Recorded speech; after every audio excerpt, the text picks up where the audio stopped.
सोने और चांदी की कीमतों में गिरावट, मजबूत फंडामेंटल्स के बावजूद क्या है वजह। नमस्कार, आपके साथ मैं हूं सुरभि शर्मा और आप देख रहे हैं TV9 डिजिटल। आज हम बात करेंगे एक ऐसे विषय पर जो निवेशकों के मन में उथल पुथल तो मचाता ही है। सोना और चांदी हमेशा से सुरक्षित निवेश के रूप में भी जाने गए।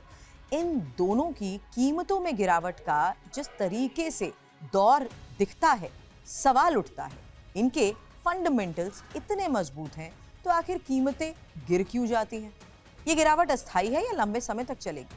वीडियो में इसी मुद्दे की हालिया आंकड़ों, विशेषज्ञों की राय और बाजार के रुझानों के मुताबिक गहराई से पड़ताल शुरू करते हैं। सबसे पहले मौजूदा स्थिति पर नजर डालिए। फिलहाल गोल्ड की कीमत में 1.5% की गिरावट आई और ये $4,918.65 प्रति ऑन्स पर पहुंच गई।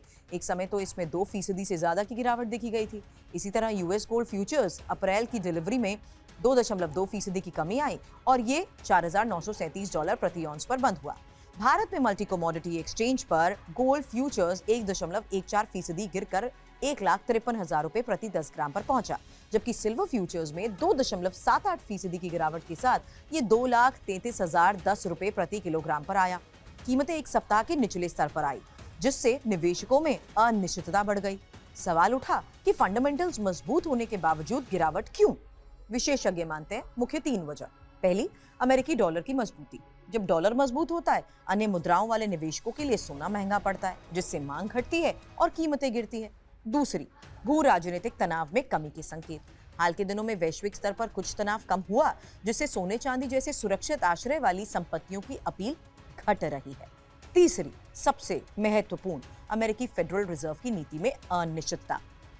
आपको बता दें, फेड की ब्याज दरों में कटौती की संभावना कम लग रही है। साथ ही मई में जेरोम पावेल की जगह केविन वॉर्श के आने से नीति में बदलाव की आशंका है। ये सब मिलकर सोने की चमक फीकी कर रहे हैं, लेकिन फंडामेंटल्स मजबूत क्यों हैं? पिछले 1.5 साल में सोने और चांदी की कीमतों में उछाल आया। वजह थी अमेरिकी राष्ट्रपति डोनाल्ड ट्रंप की नीतियों से बड़ी अनिश्चितता, डॉलर की कमजोरी, फेड की ब्याज दरों में कटौती, सेंट्रल बैंक द्वारा सोने की खरीदारी और भू राजनीतिक तनाव। इन सबने निवेशकों का रुझान बढ़ाया। आज भी सेंट्रल बैंक सोना खरीद रहे हैं, निवेशकों की रुचि बनी हुई है। ये फंडामेंटल्स लंबे समय से कीमतों को सपोर्ट भी देंगे, लेकिन शॉर्ट टर्म में भारी फैक्टर हावी है। विशेषज्ञ क्या कहते हैं? वेंचुरा के कमोडिटी और CRM हेड NS रामास्वामी के मुताबिक सोने का लॉन्ग टर्म आउटलुक सकारात्मक है। अगर अमेरिकी मौद्रिक नीति और ज्यादा उदार होती है तो कीमतों में उछाल आ सकता है। सिल्वर के बारे में उनका मानना है कि ये अभी संचय चरण में है। फरवरी के अंत और मार्च की शुरुआत में महत्वपूर्ण समय है। अगर सिल्वर $80 प्रति ऑन्स के ऊपर बंद होता है तो अप ट्रेंड शुरू हो सकता है। हालांकि शॉर्ट टर्म में उतार चढ़ाव जारी रह सकता है।